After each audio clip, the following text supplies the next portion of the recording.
नाज़रीन, पाकिस्तान के अंदर दिल और गुर्दे की बीमारियों की बढ़ोतरी पर अगर आप नज़र डालें तो आपको पता चलेगा कि दिल के अमराज में जनूब एशिया में पाकिस्तान का पहला नंबर है। दिल के अमराज में ख़तरनाक हद तक इजाफ़ा हुआ है, गुर्दे के अमराज में ख़तरनाक हद तक इजाफ़ा हुआ है और दुनिया भर की अगर आप औसतें देखें जो आबादी के हवाले से बनती हैं तो उसके अंदर भी पाकिस्तान आपको टॉप नंबर्स में नज़र आता है। अब इसके हमने मुहरक़ात जानने हैं, इसके लिए एक 10 साल पर मुहित स्टडी का बंदोबस्त किया गया है। जिस इदारे ने ये स्टडी कमीशन की है या लॉन्च की है उनके रिप्रेजेंटेटिव हमारे पास मौजूद हैं। डॉक्टर सलीम विरानी साहब जो वाइस प्रोवोस्ट हैं, रिसर्च प्रोफेसर हैं of medicine and population health, Aga Khan university. Doctor साहब बहुत शुक्रिया। पहले तो ये बताइएगा कि मैं स्टडी पर अभी बात करता हूँ आपसे कि इस स्टडी के करने की ज़रूरत क्यों महसूस हुई?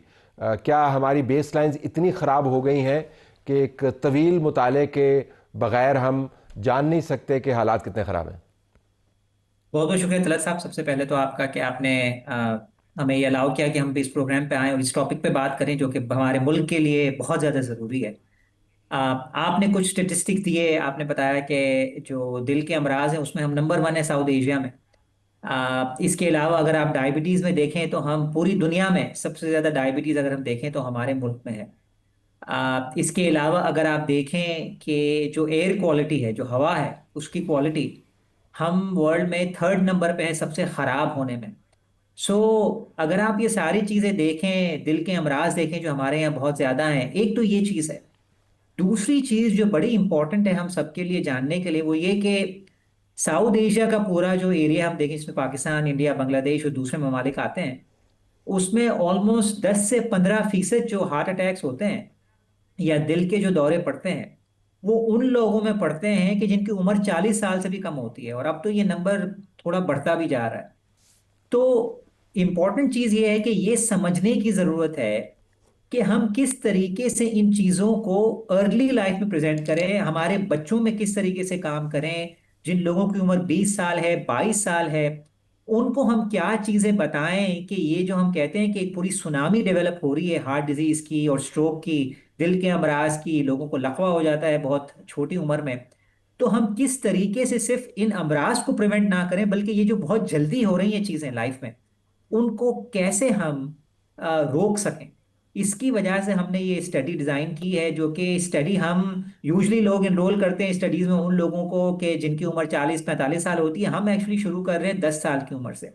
तो हमारी जी, मैं होप वही ये देख रहा है। था कि जो आपने बेस लाइन जो शुरू की है वो 10 साल से शुरू की है जी और 10 साल पर ये मुहित है। और फिर जी कराची के नीम शहरी इलाके हैं, मिटियारी का इलाका आपने चूज़ किया है। तो जी ज़रा इस पर भी वजाहत कर दीजिएगा कि यही इलाके क्यों चुने आपने, और 10 जी साल तो तवील अरसा नहीं है, उस वक्त तक तो न जाने कितना नुकसान हो चुका होगा।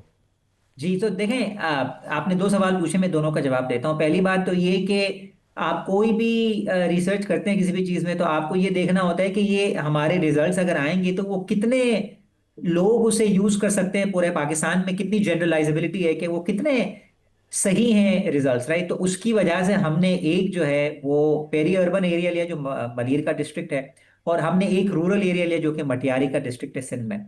ये वजह थी कि हमने ये दो डिस्ट्रिक्ट्स पिक किए ताकि हम, और बहुत लोग कहते हैं कि रूरल और अर्बन जो एरियाज हैं उनमें भी दिल के अमराज डिफरेंट तरीके से होते हैं। तो एक तो ये वजह थी जो आपका पहला सवाल था। दूसरा जो सवाल तला साहब आपने किया था वो ये था कि 10 साल का जो फॉलोअप है, तो उसके बारे में मैं आपको ये बताऊंगा कि हम हर 2 साल पे फॉलोअप करेंगे, और 10 साल तो मिनिमम कमिटमेंट हमने दी है जो कि हम फॉलो करेंगे। उसकी वजह ये है कि जिन अमराज को हम फॉलो अप करना चाह रहे हैं, जैसे डायबिटीज हो गया, हाई ब्लड प्रेशर हो गया, या दिल के अमराज की डेवलपमेंट है, क्योंकि ये बहुत यंग लोग हैं तो पॉसिबल है कि काफी लंबा अरसा लगे इनकी डेवलपमेंट। तो अगर हमें स्टडी करना है कि जो डाइट है उसका क्या इम्पैक्ट है, फिजिकल एक्टिविटी का क्या इम्पैक्ट है, एयर क्वालिटी का क्या इम्पैक्ट है, घर के अंदर जो किस किस्म का फ्यूल बर्न कर रहे हैं उसकी क्या वजह है, इसमें इनके जेनेटिक्स का क्या रोल होगा, तो उसमें क्योंकि ये यंग लोग हैं तो कुछ अरसा भी लग सकता है डेवलप करने के लिए। इसके लिए हमने मिनिमम 10 साल का है कि हम फॉलो अप करेंगे, मगर हम लंबा भी करेंगे।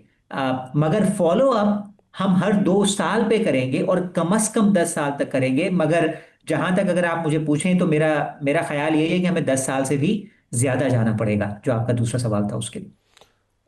और 4000 लोगों को आप 10 साल तक मिनिमम फॉलो कर रहे हैं। जी ये बहुत ही, पाकिस्तान में इससे पहले तो शायद इतना बड़ा सैंपल इतने तवील अरसे के लिए इतने मुख्तलिफ नौ बीमारियों के हवाले से कभी नहीं हुआ कि हुआ है। नहीं जी, कभी भी नहीं हुआ। और देखिए, जो कहते हैं ना कि साइंस होती है तो उसके जो तरीके होते हैं वो इस तरीके के होने चाहिए कि बहुत ज़्यादा स्ट्रॉन्ग साइंस हो। तो उसके लिए ये जो वर्ड यूज़ किया जाता है कि पॉपुलेशन बेस्ड स्टडीज, के आप लोगों को वहीं फॉलो कर रहे हैं जहाँ पे वो रह रहे हैं, या अस्पताल में आप लोगों को इनरोल नहीं कर रहे, उन्हीं के घरों में जाकर आप देख रहे हैं कि वो किस तरह रह रहे हैं, किस तरीके का खाना खा रहे हैं, उनकी फिजिकल एक्टिविटी कैसी है, उनके घर में एयर की क्वालिटी कैसी है। हम ये भी मेजर करेंगे लोगों के घरों के अंदर चीजें लगा के, वो पर्सनल मॉनिटर्स भी जो है वो वेयर करेंगे, तो पता चलेगा कि घर के अंदर एयर की क्वालिटी कैसी है, घर के बाहर एयर की क्वालिटी कैसी है। घर के बाहर भी हम एयर मॉनिटर्स लगाएंगे, और उन सब का इम्पैक्ट, फ्यूचर रिस्क जो है कि डायबिटीज का या ब्लड प्रेशर का या दिल के अमराज का या दिमाग के अमराज का या मेंटल हेल्थ का, डिप्रेशन एंजाइटी पे इस पे क्या फर्क पड़ेगा, कैंसर्स के ऊपर क्या इसका इम्पैक्ट होगा, ये हम सब फॉलो करेंगे। जो कि अल्हम्दुलिल्लाह पाकिस्तान में पहली बार इस किस्म की स्टडी हो रही है। एंड वी होप कि इसकी वजह से हमें कुछ चीजें पता चलेंगी जो कि हमारे लिए बहुत ज्यादा, अगर पूरी दुनिया कहती है कि जी डायबिटीज का 40% इम्पैक्ट है हार्ट अटैक्स के ऊपर, हमारे मुल्क में इसका क्या इम्पैक्ट है हमें नहीं पता।